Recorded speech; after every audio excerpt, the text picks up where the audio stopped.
இப்போது புதிய அறிமுகம் அச்சி ஹோட்டல் சாம்பார் 50 கிராம் ரூபாய் 20 மட்டுமே. மாமல்லபுரம் பூஞ்சேரி கிராமத்தில் சர்வீஸ் ஆலையை மறைத்து தமிழக வெற்றிக் கழகத்தினர் வைத்திருந்த தடுப்புகள் அகற்றப்பட்டிருக்கின்றன. விவரங்களோடு இணைந்திருக்கிறார் செய்தியாளர் முருகேசன். அவரோடு பேசலாம். முருகேசன், நாளை 2ஆம் ஆண்டு விழா நடைபெற இருக்கிறது. தமிழக வெற்றிக் கழகத்தினுடைய 2ஆம் ஆண்டு விழா.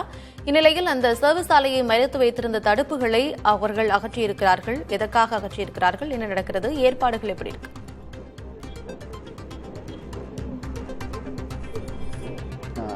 தமிழக வெற்றி கழகத்தின் 2ஆம் ஆண்டு தொடக்க விழா மாமல்லபுரம் அருகே பூஞ்சேரியில் உள்ள தனியார் ரெசார்ட்டில் நடைபெறுகிறது. நாளை காலை 7:25 மணியிலிருந்து நிர்வாகிகள் கிட்டத்தட்ட 2500 மேற்பட்டோர் வந்து இந்த நிகழ்ச்சியில் பங்கேற்கிறார்கள். இவர்களுக்கென தனியாக QR கோடு போடப்பட்ட பாஸ் வழங்கப்பட்டிருக்கிறது. பாஸ் உள்ள நிர்வாகிகள் மட்டுமே உள்ள அனுமதிக்கப்படுகிறார்கள். 2500 நிர்வாகி, அதாவது ஒரு மாவட்டத்துக்கு 15 பேர் வீதம் வந்து 120 மாவட்டங்களுக்கான நிர்வாகிகள் மற்றும் சிறப்பு அழைப்பாளர்கள் என 2500 மேற்பட்டவருக்கு வந்து இங்கு பாஸ் வழங்கப்பட்டுள்ளது. அவர்கள் மட்டும்தான் இங்கு பங்கேற்க முடியும். நாளை காலை 6 மணிக்கு விஜய் அவர்கள் இந்த நிகழ்ச்சிக்கு வர இருக்கிறார். முன்னதாக வந்து நிகழ்ச்சி காலை 10 மணிக்கு தொடங்கினாலும் முன்னதாக 6 மணிக்கு விஜய் அவர்கள் இங்கு வரக்கூடிய வாய்ப்பு இருக்கிறது கூறப்படுகிறது. அதனைத் தொடர்ந்து 10 மணிக்கு தொடங்கிய நிகழ்ச்சி 1 மணிக்கு முடிவடைகிறது. நிகழ்ச்சி மேடையில் வந்து முக்கியமான நிர்வாகிகள் ஆதவ் அர்ஜுன், விஜய், பொதுச் செயலாளர் புஷியானந்த் உள்ளிட்ட முக்கிய நிர்வாகிகள் 4 பேர் மட்டும் பேசுகிறார்கள். அதனைத் தொடர்ந்து நிர்வாகிகள் மத்தியில் வந்து விஜய் முக்கிய கருத்தில் வருகிறார். மே மாதத்திலிருந்து அவர் வந்து இதுவரை வந்து விஜய் மீது ஒரு குற்றச்சாட்டுகிறது. பொதுமக்கள் மத்தியில் வந்து அவர்கள் இதுவரை பேசவில்லை. அதாவது குறிப்பாக கட்சி தொடங்கப்பட்டு ஓராண்டில் வந்து 48 நிமிடங்கள் மட்டுமே வந்து பொதுமக்கள் பொது வழியில் வந்து விஜய் அவர்கள் பேசியிருக்கார்கள். எனவே வந்து அவர்கள் மீது ஒரு அதிருப்தி இருக்கிறது. எனவே வந்து இனி வரக்கூடிய காலங்களில் படப்பிடிப்பு முடிந்த பிறகு மே மாதத்திலிருந்து தமிழகம் முழுவதும் சுற்றுப்பயணம் செய்வதற்கான ஏற்பாடு செய்யப்படுகிறது.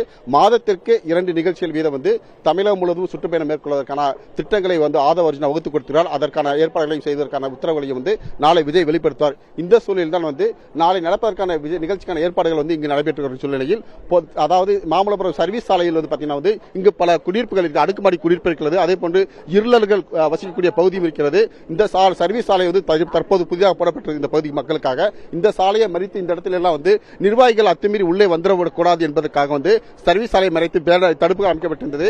எனவே போக்குவரத்து காவலர்களும் சட்ட இன்ஸ்பெக்டரும் வந்து இந்த தடுப்புகள் அகற்றப்பட்டு தற்போது இங்கு இருக்கக்கூடிய அசாதாரண சூழ்நிலையை மாற்றியிருக்கார்கள். இருப்பினும் வந்து முறையாக அகற்றப்படாமல் இருக்கிறது. அங்கு 2 புறமே பார்த்தீங்கன்னா தடுப்பு அமைக்கப்பட்டிருக்கிறது. போக்குவரத்து, அதாவது வாகனங்கள் நிறுத்தக்கூடிய அளவிற்கு இங்கு வசதிகள் இல்லை. நாளைக்கு தொண்டர்கள், நிர்வாகிகள் நிறைய பேர் வருகிறார்கள். சாலைகளில் பார்த்தீங்கன்னா வந்து தேசிய நெடுஞ்சாலையில் பார்த்தீங்கன்னா வந்து பொது அனுமதி இல்லாமல், அதாவது முறையாக அனுமதி பெறாமல் வந்து அங்காங்கே பேனர் வைக்கப்பட்டிருக்கிறது. இந்த சூழலில் வந்து காவல்துறை கண்காணித்து அதை அகற்றுவதற்கான நடவடிக்கை எடுத்து வருகிறார்கள். கார்த்திகா, மிகுந்த எதிர்பார்ப்புகளோடு நாளை 2ஆம் ஆண்டு தொடக்க விழா, தமிழக வெற்றிக் கழகத்தினுடைய 2ஆம் ஆண்டு தொடக்க விழா நடைபெற இருக்கிறது. விஜய் பேசுவார் என்று எதிர்பார்க்கப்படுகிறது. என்னென்ன விஷயங்கள் எல்லாம் பேச போகிறார் அப்படின்னு அவருடைய தொண்டர்கள் அவளோடு எதிர்பார்த்து காத்திருக்கிறார்கள். விவரங்களை வழங்கியமைக்கு நன்றி. இப்போது புதிய அறிமுகம் அச்சி ஹோட்டல் சாம்பார் 50 கிராம் ரூபாய் 20 மட்டுமே.